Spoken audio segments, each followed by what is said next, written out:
Hello and welcome to the Dissidents Podcast, brought to you by the Institute for Liberal Values. This is where we talk about how we can strive for a world in which freedom and reason are at the forefront of all human society.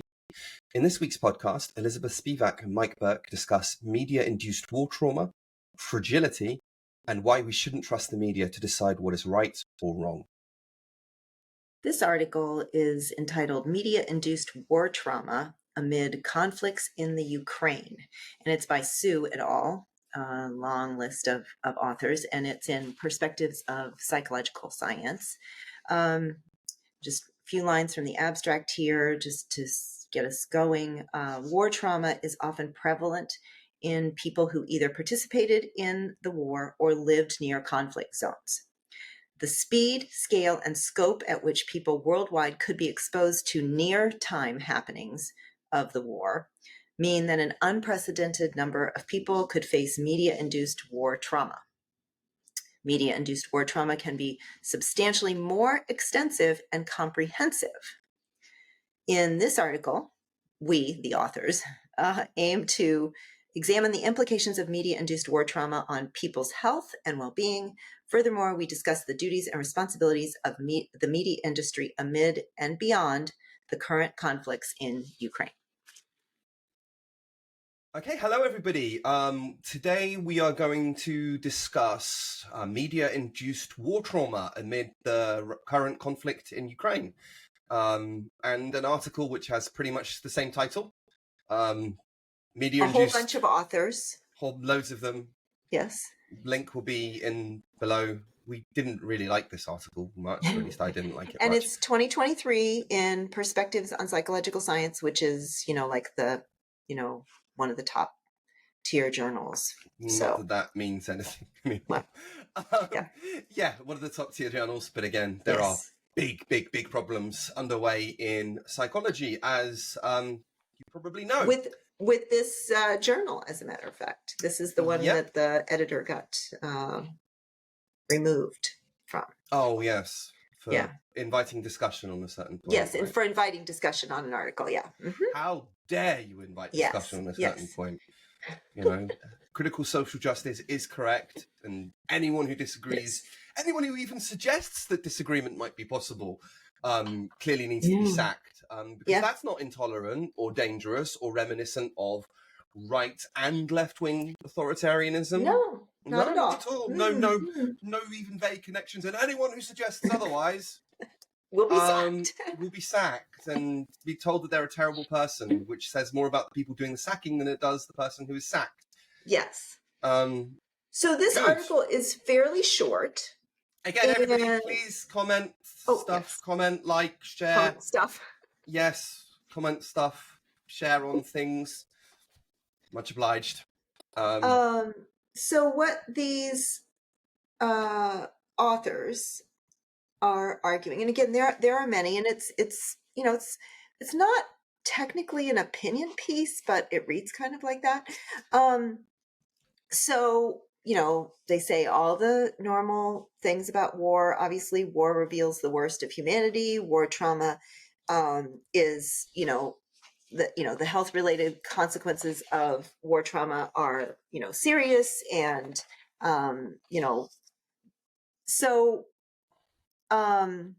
relates to PTSD and schizophrenia and depression and so on. So the authors really talk about, they say, traditionally war trauma is for people who experience war firsthand.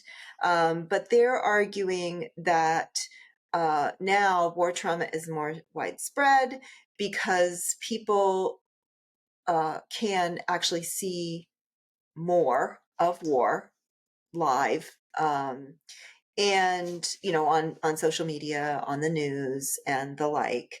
And so where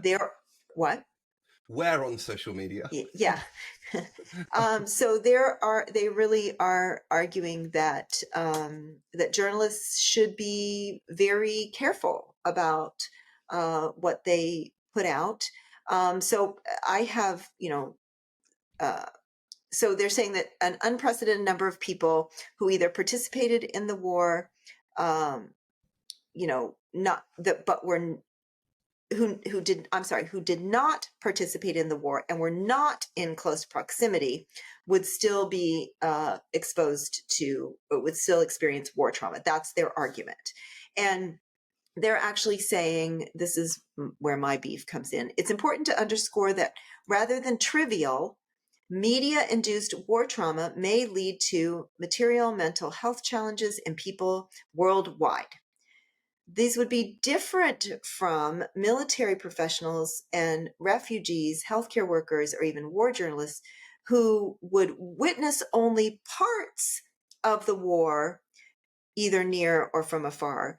People at home often have to struggle to process all of the aspects of the war from all possible angles, often paired with disturbing, if not demoralizing, images and video footages repeated 24/7. So they're essentially equating sitting in your living room, watching it on television, or turning on your computer and reading an article about it to being in a foxhole, or having to remove someone's arm or leg, or put somebody's eye back in the socket, or somebody's head blown off.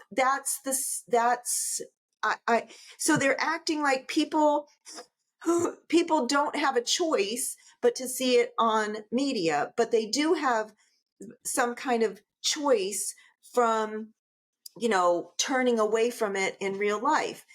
I'm sorry, but people at war have no choice. We do have the choice. We can turn off the TV. We cannot read those articles. And I'm sorry. I was really offended by this idea that, it's making these things equivalent. That but it's me. also really not 24/7. It's available, probably. I'm sure you could hunt it down. If you really wanted to spend 24/7 doing that, you would need to take lots of amphetamines and change channels pretty quickly. Yeah. So, that struck me as hyperbolic, at least hyperbolic, if not just an outright fabrication. And yeah, it's absolutely absurd. The experience of war, it's not something I've experienced, but having read about it, do you think? Are you traumatized from having read about it? Well, here you go. So I've actually read about, studied, and watched more war things than I think any of these authors have. I feel comfortable in saying that. Might be wrong, but I think it's highly likely. I've been following the Ukraine war since the beginning. And I'm not talking about I've been following it by watching television channels, which are what they are suggesting is demoralizing. I have been following Russian and Ukrainian Telegram channels, which are encrypted messages, and seeing footage of people being blown apart on both sides in order to get a decent idea of what is actually going on in the war, right? Because there is pro-Ukrainian propaganda and there is pro-Russian propaganda. And obviously, I want to know what's actually going on. So I'm trying to triangulate those sources from pro-Russian sources and pro-Ukrainian sources. And when they're both saying the same thing, then you can be fairly sure that what's happening is actually true, right? So that's allowed me to stay ahead of the news cycle. But I mean, I've seen some horrific stuff, like pigs eating the dead bodies of Russian soldiers, for example. Just there's been a farm, it's been blown apart, the pigs are running wild, there's dead soldiers, and they just eat them. All kinds of stuff like that, which I think is a bit worse than anything that you would get on YouTube, because anything like that would be struck off YouTube immediately. And you wouldn't get that on mainstream media either, and you're very unlikely to get it on Twitter. So you actually have to be in these kind of intelligence circles, and I don't feel like I've been demoralized by it, or I certainly don't have PTSD. And look, I kind of wondered if they were implying in the demoralizing comment, like a social justice-y kind of thing. It's like, that's in there. I did wonder. It's fragility. Yeah. So what they're implying is, we had to be. Look, there is nothing new about the coverage. Well, there's not much new. you know, if you're a weird person like me who's really interested in conflict, then yeah, you can follow it in a way that you've never been able to in the past. But you have to be somebody with that kind of inclination. For the vast majority of people, this is being covered in no way that's really substantially different to the Vietnam War, right? Okay, you know, people are talking about it on Facebook, maybe, but it's all over the television. The Vietnam War was all over the television. The whole thing was televised, you know, exhaustively. Perhaps, probably even more so than the Ukraine War, because that was a war that America was directly involved with, right? Rather than just supplying advice, intelligence, arms to Ukraine. So it's a different kind of thing. But yeah, my experience is a good order of magnitude more traumatic, I would argue, than somebody who's just watching it on television or encountering the odd post on Facebook. And I wouldn't compare my experience. It would be rude. It would be stupid and rude for me to compare my experience to what these people are actually having to go through. It's demeaning. It's like, it's I've watched a lot of ER, so therefore I'm as traumatized as a nurse. I mean, seriously? No. Many years ago, I had a student in my personality class, and you know, it's one of those, who knows how we got off on this topic, but she made the argument. She was like, oh, you don't know how hard it is now for us, you know, as college students. And, you know, it's like, now we see all this stuff that you didn't see when you were growing up. And it's just very stressful and all that kind of stuff. And I actually made the connection to war. And I was like, don't tell me that you're more stressed than college students, you know, again, during the Cold War. I was using the Vietnam War, you know, people who left their college classrooms to go, you know, to Vietnam and fight. And, you know, they, again, watched their buddies' heads blown off and, you know, came home without a limb or whatever. Ridiculous. I said, don't you dare tell me that it is more stressful for you. What are you on about? You know, and she ended up doing research with me, and she was great. But I did. We all say stupid things, right? Yes. Of course, I couldn't do that now, probably. No, but even once the Vietnam War is over, right? Even like it's done, dusted. You're not going to get drafted up. You still got the Cold War, right? When you're living through a period in which the possibility of mutually assured destruction and a huge war between the Soviet Union and the United States, you know, which they're just literally going to nuke entire cities, it was very possible. Like that kind of fear, you know, I was a kid in the 1980s. I can remember it just, but you know, it was like 7 years old or whatever, 7 years old. I can remember that. I'm sure you can. I mean, you must have been able to contextualize it fully. You would have been. Oh, yeah, we had drills. We had duck and cover drills. So, you know, about nuclear fallout. So they would, you know, they told us to get under our, like, as if it would help, get under our desks and all this kind of stuff. So, yeah, I mean, we had those, you know, along with tornado drills and that kind of stuff. We had these, you know, what to do if we get bombed kind of drills. So yeah, I was really offended by that in the article. Just this, you know, the idea that it would be equivocal. Yeah, but the idea also that I'm that fragile, like really, right? Because, and also this is just such a ridiculous argument. Look, let's give the devil his due here, right? Are there people who really are that fragile that they will be triggered by something like this? I'm sure there are. Yeah. And that's their fucking problem. Like, really? That's not, like, that level of fragility is not healthy. Like, that's not gonna be good for you in your life. People should not be pandering to that. You know, you need to kind of get over that. Well, and someone who was that fragile is most likely being treated or protected in some way from, I mean, if somebody were that, you know, were seriously mentally, you know, that fragile. I think many people think that they are. And then the conclusion, the non sequitur, because, like, you know, a bit of war trauma, by the way, is not necessarily a bad thing. Right. Shouldn't we all be afraid to go to war? That would, you would think that would make us want to, holy want crap, to avoid this it. is really awful. And I know, Right. I understand enough about this to be really afraid of it. Right. Yeah. That's a very good point. I thought then, that this, they add then, like they say, oh, look how horrible COVID has been. So they say, it's estimated, for instance, that the pandemic has added an additional 76.2 million anxiety disorders and 49.4 million major depressive disorders across the globe. So they're saying, that's their demonstration. That's their evidence. How did it do that? Yeah, exactly. But that's their evidence that it would be stressful to. So hearing about COVID, made people depressed and anxious.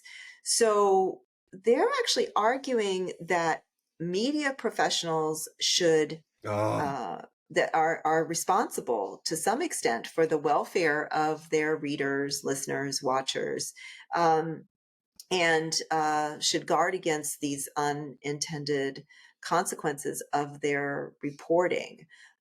So now, some of this, I think most everyone would totally agree with. So, you should report well-balanced news and, factual evidence. So, you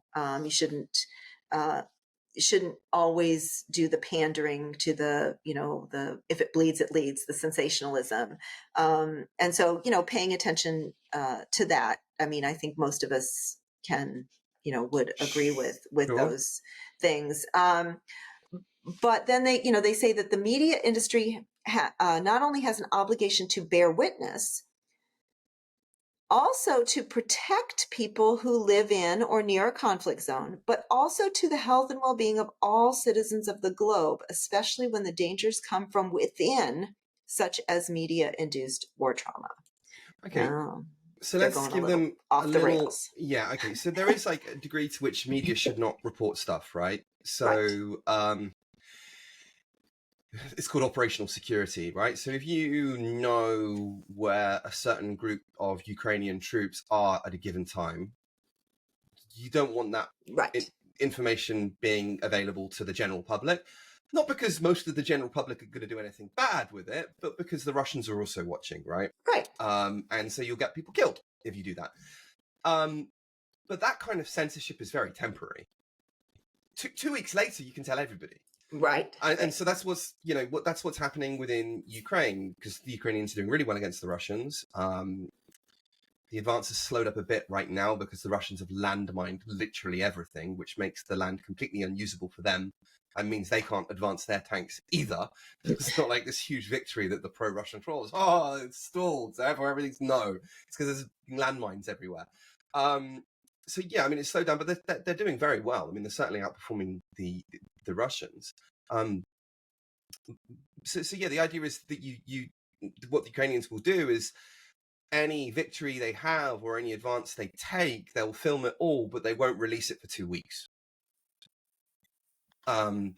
Just so they don't end up giving up or their locations and that. So I'm fine with that kind of censorship.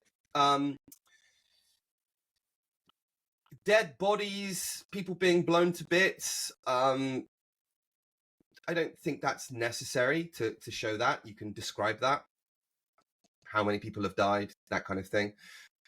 So again, like that's not something I would include on a news program. But what they seem to be implying is the censorship of information. It does seem that way. It really does. And they I think I told you I printed out this because they appeal to the Society of Professional Journalists Code of Ethics. And Jesus so I printed Christ. Out their code of ethics. And it's all good. Seek truth, right? And those kinds of things. So there's a whole truth section, okay?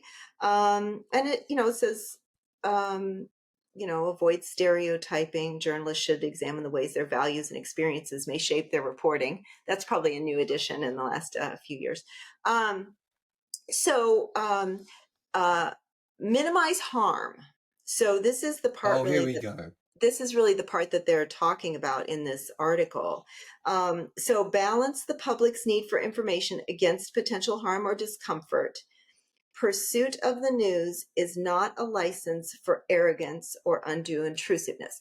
Now, I think that's, if that's meant to say, like, you don't intrude on people's lives, overly, right? You're not knocking on their door at 4 a.m. and whatever, okay, that, I think that's, that's That's what it some, means. sometimes people do that. Okay. Show compassion for those who may be affected by news coverage. Use heightened sensitivity when dealing with juveniles, victims of sex crimes, and sources of subjects who are inexperienced or unable to give consent. That's good. Consider cultural differences in approach and treatment. So, so that's, again, that's the target of the news. So show compassion for the target of the news. So that's what, recognize that legal access to information differs from ethical justification to publish or broadcast. Realize that private people have a greater right to control the information about themselves. Yes. Weigh the consequences of publishing it. Avoid pandering to lurid curiosity, even if others do. So that's kind of what the article is talking about. They're saying they're accusing journalists of going for the clickbait. I have lots of criticism of journalists and journalism, but I've not seen them posting up pictures of dead bodies or stuff like that. I haven't seen anything lurid with connection to the Ukraine war. Right. Have you? Right. No, I haven't. And yeah, I definitely haven't. Balance a suspect's right, so this would be in a legal case, to a fair trial. Consider the long-term implications of the extended reach and permanence of publication. Provide updated and more complete information as appropriate. So that seems to be, that's the ethical part, which is the related to minimize harm. And that minimize harm really does seem to be focused on the target of the journalist's investigation. So even, the considering the long-term implications, that, that could be the target of an article or something, or it could be, I'm just not sure there's a lot here that's suggesting, except for the lurid curiosity. I'm not really seeing anything there that suggests that that journalists need to be overly concerned about who might read the story, that somebody might act, like, as you point out, like someone who's, fragile might accidentally run across this, this article or whatever. I don't see that in the ethics code. And yet in this article, you would think that, the code of ethics would agree with this psychology article, the way that they wrote it, because they appeal to, the psychologist's code of ethics in trying to get them to agree with them. So, this well-being of all citizens of the globe, and the dangers that come from within. And then they say this due diligence would require media professionals to factor in the mental health of all intended and unintended audiences, ranging from families of fallen soldiers from both Ukraine and Russia to young children from both countries to people who live with severe mental health disorders across the globe, in assessing the impacts of their coverage on war. Let's just add that to the list of things, while you're embedded with a unit or something. So we've got right now we've got a country with an illegitimate ruler, a dictator essentially, who has invaded another country, Ukraine, and we're supposed to be considerate of how we're reporting the losses that are being experienced on both sides. Why? Right. Just because somebody might have a meltdown about it? I'm sorry. This is really, really important stuff. Like as kids in the 1980s and 1990s, we learned about World War I and World War II as children, and no punches were pulled then. I mean, about what the trenches were like. I went to the trenches. I literally saw the battlefield of the Somme, where everything happened, and learned about how many bombs that even to this day, or to that day in the 1990s, although it remains true today, that World War I artillery shells are occasionally dug up on fields, and how many people died and how they died, and how the trenches were infested with rats and people were catching all kinds of disease because of the rainwater, trench foot, stuff like that. I learned about all of this kind of stuff. I read the poems of Wilfred Owen and Siegfried Sassoon, which, statistics will give you like the plain reality of war, but then in order to bring home what it really means and the emotional kind of sense of it, then you go to the poetry, right? I mean, again, I'm not saying that it will get you all the way there, that you will actually experience it like somebody in World War I would, but you'll get somewhere near there. And then as a teenager, I played video games, which would also teach me about that. So I was constantly being reminded of the horrors of war. I'm not trying to say that it got me as close to war as being there did. Of course not. I would never say anything ridiculous like that. But this would fulfill what they would argue would be capable of causing trauma. Mm-hmm. And it just sounds like you're arguing is that education can cause trauma.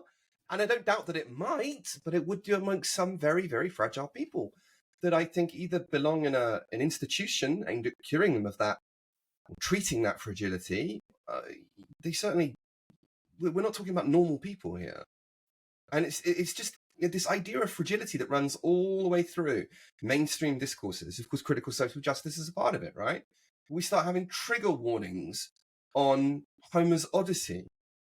Right. For fuck's sake. Yeah, I was wondering, like the Red Badge of Courage, which had a very, profound effect on me. It was, it's fiction, but yeah, I mean, I was wondering when you were talking, I wonder if that's been banned. I wonder if that's on the banned books list. Schindler's List. Schindler's List, yeah. Sometimes going through a bit of horror is important. Yeah. Right? You have to learn about these things. And also, I'm sorry, but you're going to have horror at some point in your life anyway, so you better learn to cope with it. Right. Yeah, and there is, there's two schools of thought on PTSD, and one is that people that there's sort of a build up, right? So then, so if people are, people are exposed to multiple traumas, okay, so you might get PTSD if you've had many traumas.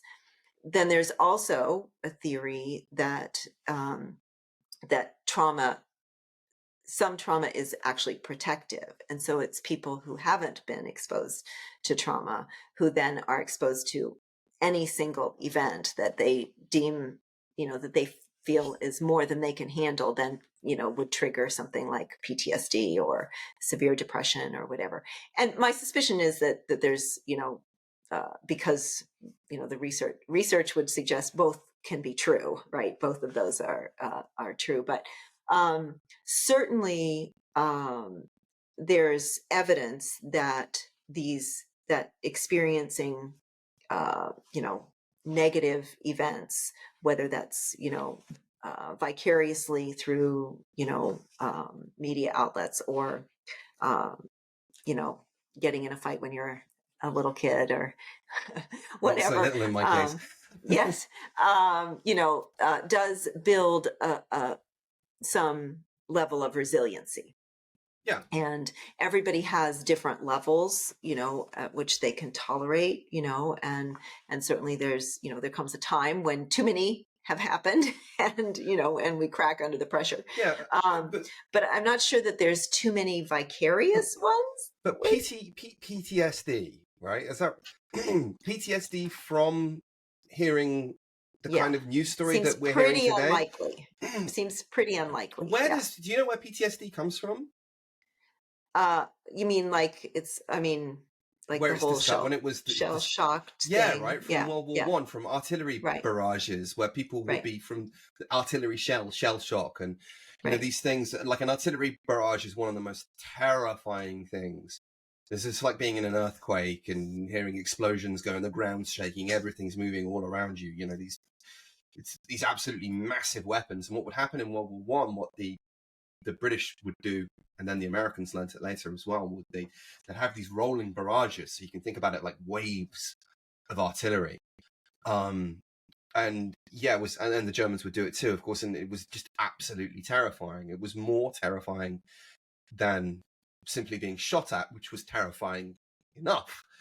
And so people would be shell-shocked. They would start to feel like they're in an artillery barrage, you know, and having all of these terrible things, even though, you know, they're back at home in 1935 or whatever, you know. Yeah, so one of the things that seems to happen, and these are always very small studies, but one of the things that seems to happen is the hippocampus, which is part of your limbic system, the emotional system of your brain, seems to atrophy, shrink. The volume in your hippocampus seems to shrink when you are when you have PTSD. So people with PTSD who have been in neuro psychological studies seem to have smaller hippocampus. Now, we don't know, nobody knows. They're starting to do this research to find out whether people who are susceptible to PTSD start out with smaller hippocampus hippocampal volume. But what the hippocampus is responsible for, in part, is a part of what you're talking about, which is space and time. So trauma. So, for example, if a mouse is put in a box, a blue box, and you get a sound, and you get a shock in the blue box, okay, and then you move the mouse to a gray box, and it hears a ding.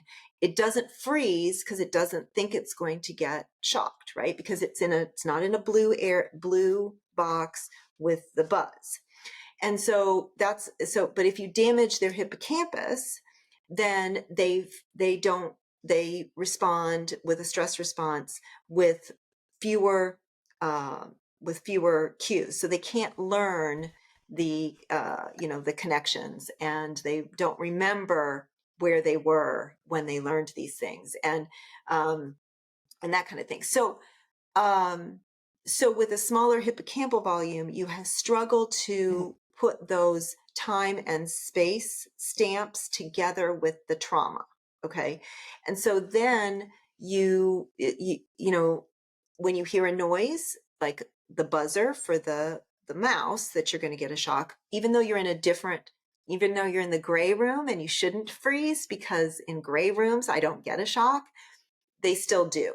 So the same thing for, somebody who's been in war and, in a helicopter, and it's, there's sort of this time and space kind of shift. So it triggers this sort of cascade of, that's one theory about PTSD. So this is interesting, right? Because I've experienced something like this during the Great Earthquake. I was in Tokyo. It was big in Tokyo, right? It was much bigger up north, but it was still pretty big in Tokyo. I don't think anybody died, but the skyscrapers were swaying. My wife was 22 floors up. She thought she was going to die. Sure. Everybody was trying to phone everybody, so the whole mobile phone network just went down. And then, once the earthquake is gone, you're still getting up big aftershocks, which are in themselves big earthquakes. And then, of course, as the aftershocks are still big, the whole Fukushima thing is unloading. And so, this is a time of immense stress for everybody in Japan, and people who had friends and relatives in Japan as well, of course. But one of the things that I experienced a lot, and it wasn't just me, like loads of people reported this on Twitter, was ghost earthquakes. Have you heard about this? Oh yeah, and everybody's had phantom phone rings, for example, right? Yeah, I think that the Earth's shaking. I think that I'm in an earthquake again, and there was no earthquake, but I could literally feel the earthquake. Yeah, re-experiencing is a very common symptom that people report from in the whole body of potential symptoms for PTSD. Re-experiencing is one of them. I wouldn't say that counted as PTSD. Oh no, I'm not suggesting that was PTSD. No, but I'm just saying that, that people, so yeah, I don't, there's something called one trial learning. So it makes sense, that if something is very, serious, like, potentially life-threatening, like a earthquake, it makes sense that your brain would be like, holy shit, this is important. I must remember it, right? And that it might almost practice it. So the re-experiencing is almost like, so it's creating that long-term potentiation in your brain, which means the strengthening of the connections, because this is really important. And so it's going to rehearse. Okay.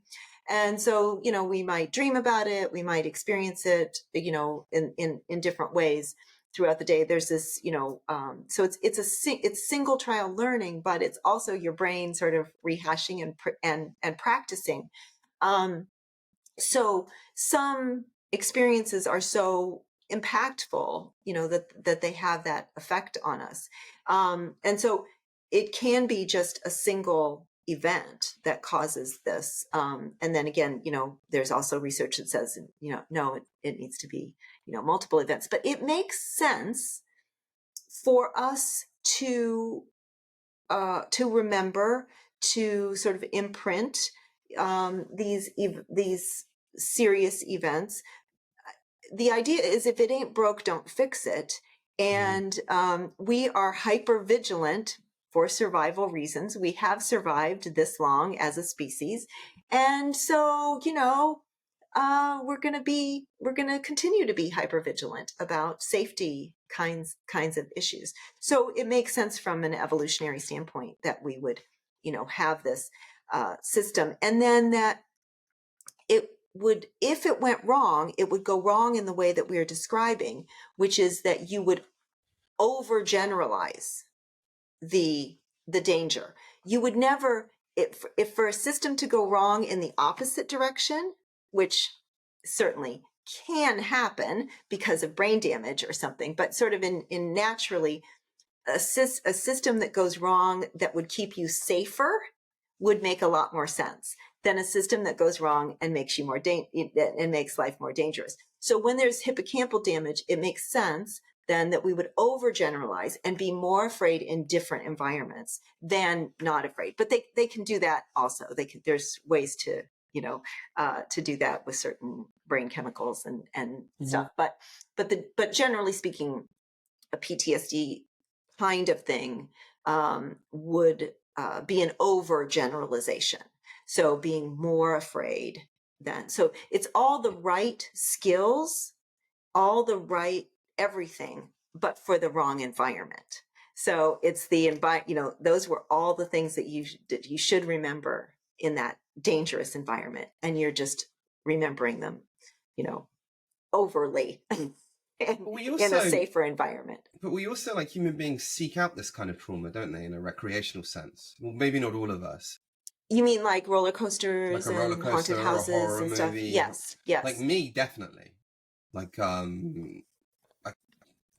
don't know. I love ghost stories. Here's the thing. And because there is, a fair amount of a little niche, thing of research on that. And one of the real draws to that is what people actually are addicted to is the safety, not the fear. So it's the I cheated death kind of, that's what people are addicted to, is that feeling, sort of control, of regaining control, of beating the odds or whatever. And so there's always, you go into a haunted house knowing that you're going into a haunted house. And so it's like, I'm looking forward to the fear. I'm looking forward to being excited and all that kind of stuff, knowing that, I will come out the other side, alive and whatever. So, yeah. Yeah, it's really weird. So like one of the things that like my dad used to read me ghost stories, like quite scary ghost stories as a kid, which I would never read that kind of stuff to my kids. But I'm so grateful for my dad for doing it. Like M.R. James is the name of the very famous early 20th century ghost story writer. Great stuff. Short stories, really, really good. Very, very English. And my dad would read them to me as a kid. And they were scarier than a lot of the kind of horror movies you would see today. A very kind of subtle psychological horror that slowly builds up, rather than the kind of American jump scare that you would see in like Alien or something like that. Which is also great, but just a different kind of thing. Yeah. More like, have you ever watched the movie Blair Witch? Oh, yes. You know how that subtly... Yeah. There are jump scares in that too, but it's building up slowly, slowly. That's like how English ghost stories traditionally would do it. And that's how M.R. James does it. It starts off very calm and then, reaches this kind of crescendo. And so now, as an adult, I'm at the point where I find that listening to ghost stories, do you know what it does to me? I don't know. I'm sure it's calming because it calms me. Yeah, it sends me to sleep. Yeah. It sends me to sleep. So I put on these like podcasts about people that are phoning up. Oh, I was in a haunted house and I saw a ghost. And it just sends me right off to sleep. So that makes sense because it's associated with your bedtime and that kind of stuff as a kid and everything. Yeah. So I all that said, I'm with you. I'm finding it really hard to believe that that we could seriously harm, that journalists could harm people. They're saying, avoid breeding. Now, I don't disagree with their statement here, that avoid breeding like fatigue and inaction among their audiences. Now, look, this ain't a journalism problem. This is a problem with people who think that giving a thumbs up and, filming a crime or whatever is the equivalent of experiencing it or doing something, right? So, this, inaction, when you were talking about like World War I and World War II, people, this is when my mother calls it oleo, but margarine, right? They gave up dairy products, right? It came in a bag with an orange, a yellow flavored little capsule, and one of her jobs was to squeeze that all into basically Crisco to make it look like butter. Women gave up wearing nylons and painted lines on the back of their legs and said, "We don't give up anything. We give a thumbs up." Or contribute to a, what's that called? When people ask for money, begging. Somebody knows on a platform, where they can ask for donations. Money. They ask for donations. I can't remember the platform that people use, but GoFundMe, a GoFundMe. GoFundMe. There's various. Yeah. So they say, that the media industry should take profound caution to avoid overexposing the world to an infinite amount of war trauma. No.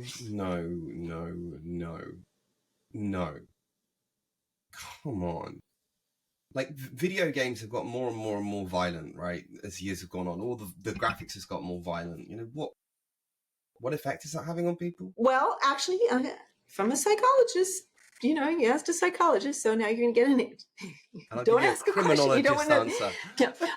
Okay, so there is research that demonstrates that in the very short term, that people who are playing a violent video game within, a laboratory experiment are more inclined to punish another participant, in a research study. So punishing with a very loud noise, like really loud, punishing with a shock, something like that. So playing a video game. Now this is like within within seconds or minutes. Okay, that they are more willing to aggressively punish another participant. So now that tendency seems to fade fairly quickly. So an hour later, no, but within minutes. Now, there's other research speaking of, media and movies and stuff, that when men see sexual horror. So I don't know what kind of, I don't know any of those movies because I don't see them, but um, movies in which women, this was the research study, in which women were sexually tortured. Okay. Then subsequently, when they did another task in the it's like, oh, this is two different studies. First, you're going to watch a movie, and then you're going to do this other thing. That those men were less sympathetic towards a woman who was involved in a court case where she was claiming she had been raped. Okay. So immediately after seeing this sexual horror movie, then they they filled out a survey and, judged a little like vignette legal case, and men were much less sympathetic and blamed the woman more. And that effect lasted up to 3 days. So after seeing this movie for up to 3 days, the men were less sympathetic, less likely to believe, a woman's testimony and that kind of thing. So that doesn't surprise me as much. Yeah. Like the video game thing, because from a criminology point of view, right? The last years after the George Floyd thing and the pandemic notwithstanding, but that's quite unusual events, so we would kind of expect things to go awry. We've had more and more violent video games, and yet violence in society has been going down. Right. So what's going on there? So you might hit your sister in the moment, right? Don't touch my video game, whack, right? Right. But those effects don't necessarily last very long. And predict for major crimes, right? Or predict for major significant violence. Right. But I do think, I don't have my finger on the pulse of, the misogyny thing I can well believe. Yeah. The misogyny thing I can, because there are men who will find all kinds of weird ways in which to justify their hatred for women. Like, this is anecdotal, so I'm not claiming that I have evidence for this, and I may be wrong. Maybe there are not very many. Maybe it's just that I've met lots of them. But yeah, I've met men who are not comfortable having female leaders. I've met men who cannot take women seriously or think that women cannot be trusted. So yeah, I'm not surprised that the kind of misogynistic one lasted longer in terms of its effect. Yeah. Though I was happy to see that it wasn't permanent. Yeah. So I do think, I do think that people maybe who are drawn to that kind of thing, or maybe, I don't know, for lack of a better term, maybe because of the algorithms, they get exposed to it a whole bunch of times, we may be doing, whoever is providing that material may be doing people a disservice in one way or the other. So that I certainly believe that could happen, and that repeated exposure to that. I mean, if it lasts a few days, then if you just keep exposing yourself to that kind of thing, then it would be a more extended kind of thing. Well, one would think that if you are exposed to the horrors of war, and again, we're not talking about lurid, seeing dead bodies and all of this kind of stuff, but made to know what it feels like, perhaps hearing somebody talk about what their experiences in war are, what would that do to the sympathies of the person? Would it make them more or less inclined to? Yeah. That's scary, because what you're worrying me with now is when you're starting to say, well, okay, person A has watched like a violent pornographic scene or a scene depicting sexual violence against women, and they become less sympathetic to women afterwards. Mm-hmm. Then it's possible that if they watch somebody, and this is very scary, somebody talking about how horrible war was, that they might become less sympathetic to that person as well. Well, I think that there's certainly evidence in military research that, and I mean, certainly there are examples of, in Vietnam, right, where American soldiers committed serious atrocities, right, maybe became, what they hated, right, because of what they saw. Now, whether someone who saw, like you said, Schindler's List would then be somehow less sympathetic, later on. I don't know if it would transfer to that, but there's certainly plenty of evidence that living it, sort of lowers the sympathy and the empathy. And I think that's probably adaptive. You couldn't possibly survive day to day if you still were really in touch with all of your feelings. I don't think you could do it. If you were actually at war. Now, I don't know if, like you said, seeing, every night on the nightly news, seeing footage about Ukraine is going to make people, commit atrocities. I really don't think that could happen. No, I don't think it could happen, although you might get something like war fatigue. Right. And they specifically mention that, fatigue and inaction among the audiences. And so I do think, I certainly got election fatigue. I got COVID fatigue. I got COVID fatigue. Yeah. I just don't care anymore. Just like, whatever. Yeah. But I think you're right that there's value in seeing this, and there's value in being afraid of going to war. There's value in feeling empathy and wondering, I don't know. I think these people could have written the same article about immigration. It's like once or twice a week we're seeing like a whole boat of immigrants drown. People being, who are, mostly, trying to get to the UK, right? They're drowning in these boats with too many people on them, and they hit rough seas, and they, that's horrible.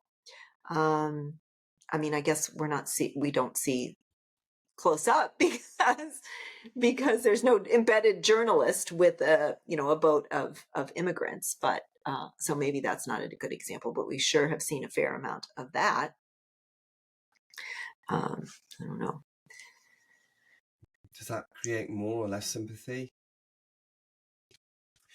I don't know. But where the paper seems to be going is it seems to be kind of nudge, nudge, wink, wink censorship. Right. It does feel a bit like that, yes. And I'm not on board with that. They say their very last sentence is, if there's an ideal time for media industry to make a stand and be a positive light in humanity's darkest hours via balanced and accountable reporting and beyond, it is now. But I think, the rest of it does sort of sound like you should be censoring. And again, we talked about we did a podcast on groupthink. And one of the examples was journalists sort of coming together and sort of agreeing on a story, sometimes, as you say, for the good, right? That it's to, sort of protect people from, protect people from being demoralized, and perhaps telling, a story in a particular way so that people will still have hope. Or journalists coming together, as you said before, not to reveal certain information. And, but then how that can grow into groupthink, where everybody is, sort of, making, they're afraid to be the naysayer. They're afraid to be the whistleblower in terms of journalists. They're afraid to say that the emperor has no clothes. And that seems to be what this group of authors is sort of implying might be a good thing. So the legacy media has been, to a significant extent, academia plays its part as well, of course, and big corporations do too. But to a significant extent has been responsible for the spread of cancel culture, right? Yeah. I mean, they've sold newspapers on this. They've got clicks on this, right? Both social media and legacy media. And it's their way of saying, look how woke we are because we publish this. Right. So that's, it's them. Look at us. We're the guiding light for humanity. Right. No, I don't think that you're good at doing that. Like, I don't want you as the arbiter of what is good and just in society. And frankly, I don't even really want you to try. I want you to tell me what's happening in the world. Because when you do try and do that, you get it wrong. Right. Like, you're not philosophers. You've not really thought about these problems. You go along with intellectual fashions. I'm not saying you're dumb, but you go along with intellectual fashions and you adjust, in order to show yourselves as a positive light in relation to them without even going to consider whether those intellectual fashions may be positive or on balance negative. And critical social justice has not been on balance positive. Right. And you have failed in that regard. In addition to that, when communism was beginning to take root in the Soviet Union, particularly in the UK, a lot of newspapers were very sympathetic to the Soviet Union and covered up for a lot of the horrors that went on there. Even the New York Times was as well, covered up for a lot of the horrors that went on there back then, right? So you failed then as well. Like, I don't trust you. I don't trust academia either. But I don't think that the morality of a given society should be put in the hands of the media or in academia. I think both of those institutions have failed repeatedly. Well, this goes back to, again, previous podcasts when we talked about utopias, and so, this code of ethics and this idea, that academia knows best, or that, The journalism media knows best, or whatever. No, I mean, it's a very utopian kind of idea. The idea that you could follow this code of ethics and produce good journalism. I mean, on the ground, when you're actually, it's harder than this, right? It's not, it's the decisions, the choices, this constant pull between what's personal, the personal, and what's better for, higher society is hard. In that, the utopian article that we read, he used the author used an example of the last eclair. And so you and I both want the last piece of pie or the last eclair.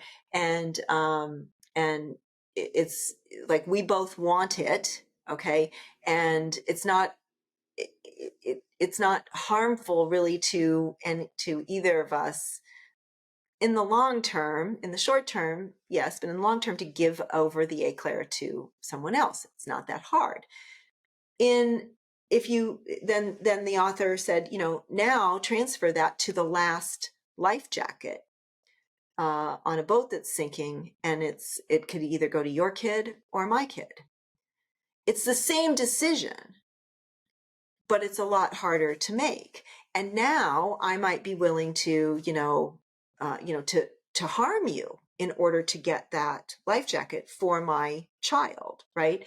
And so the same essentially decision, this push and pull between what's best for everyone, what's best for the rules, what's, ethically or morally, right, or what I think would be in terms of an eclair, might be different when it comes to the last life jacket.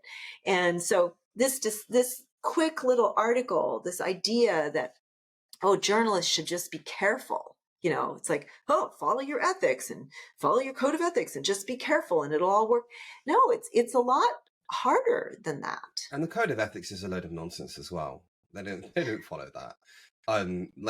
We should focus on everyone's right to a free trial. Oh, so you're focusing right now on Vladimir Putin's right for a free and fair trial. No, it's all vacuous.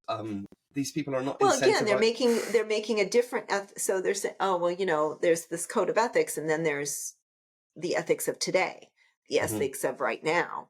And so it's, the ethics of the utopia and the ethics of me right now is often different, and it's struggle. Or the mission statement of your university and the new diversity, equity, and Right. inclusion mission statement, which are completely contrary to each other, and they have to kind of do some intellectual gymnastics to pretend that there aren't profound contradictions when obviously there are.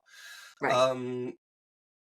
Or any corporation that's has Yeah. essentially parallel missions working, that they're not able to they both the traditional mission is now competing with the diversity mission, Mm-hmm. and the division, the morals and the code of ethics that go along with both of those are in competition. Good.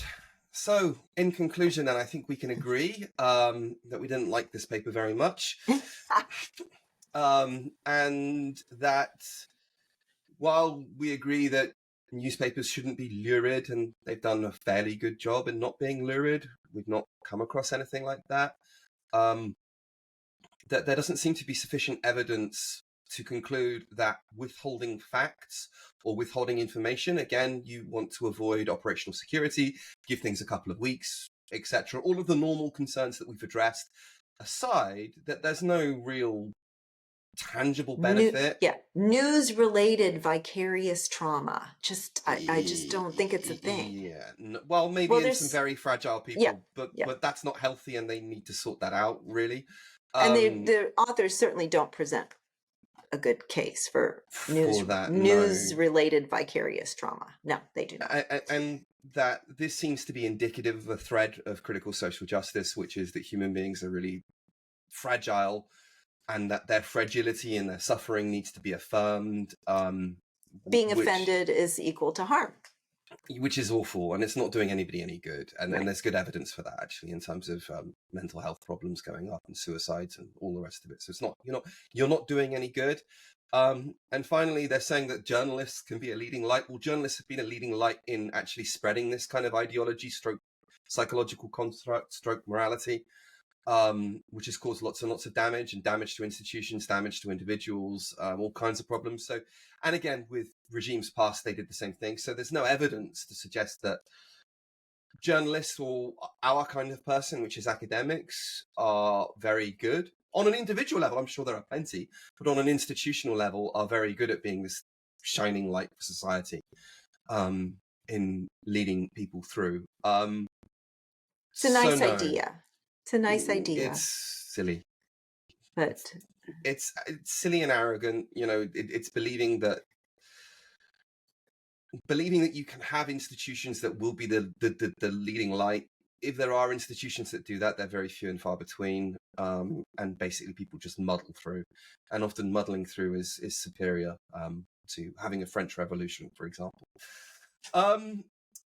Very good. So yes, I don't think there's anything to back up their conclusions, and I think they're silly, and I think if anything they're counterproductive, because I think a little bit of unpleasant feeling towards war is really necessary, because that is the correct response to war. That is the correct response, yes. And that's why we don't want to have them. Right. We don't want to go all Teddy Roosevelt, Rough Riders, and thinking everything's wonderful. It's going, We've moved beyond that. We've moved beyond the age of empire, hopefully. Hopefully, yes. Hopefully, fingers crossed. Yes. Good. All right. Thank you very much.